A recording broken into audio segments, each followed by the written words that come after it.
How do we connect with our spouse when we have a million small children running around who don't ever sleep?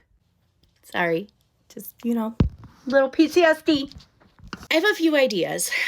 So the first one is if you have a miracle child and they actually sleep, you guys prioritize at least one evening a week where you sit down face to face and talk to each other. Maybe you play a small board game or a card game, something like that. But you prioritize at least once a week, 20 minutes. I'm going to talk to your face. We're going to put our phones away. I'm just going to look at your face. And if you need ideas for what to do for that 20 minutes, check out my website and the Small Moments of Connection download. I have a bunch of fantastic ideas there, low cost or free, using things that you already have in the house. But also other things that work for my husband and I. We prioritize dinner as a family around the table the majority of evenings each week. The thing that we use while everyone is sitting around the dinner table together is something like this Let's Mingle deck. These are conversation cards. And so yes, our kid is there. He's answering the questions too, but these give me greater insight into how my husband's brain works, even if my kid is sitting right there too. So these are easy, simple, fun questions. Things like, would you rather never get cavities or be super smart? Why?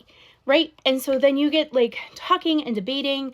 You're teaching your children how to engage in conversation and debate.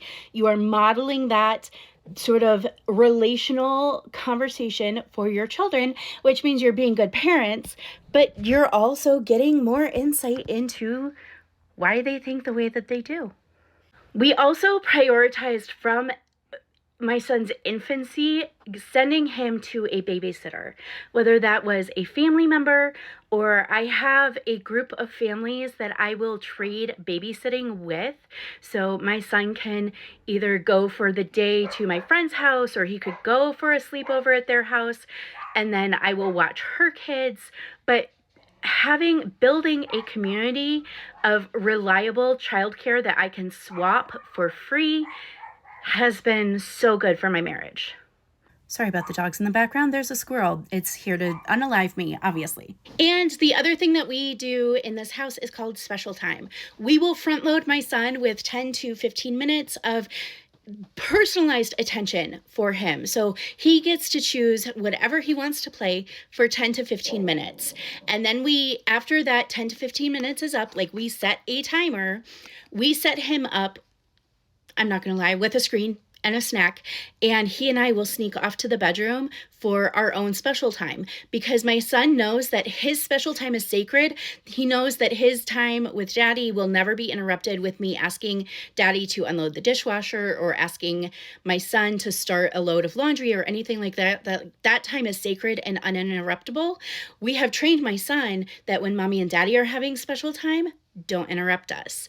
And that doesn't really work with like babies and toddlers, but when they start to get 3, 4, and 5, it really became a reliable tool for us to use when my son was 4 or 5 years old.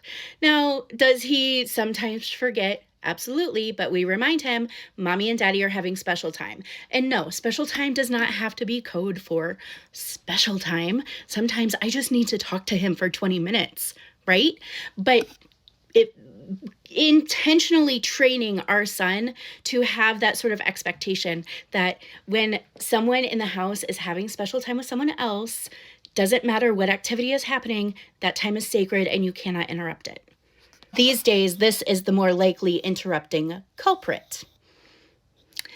Good luck, my friend. If nothing else, remember this is a season. They will grow. It won't always be like this.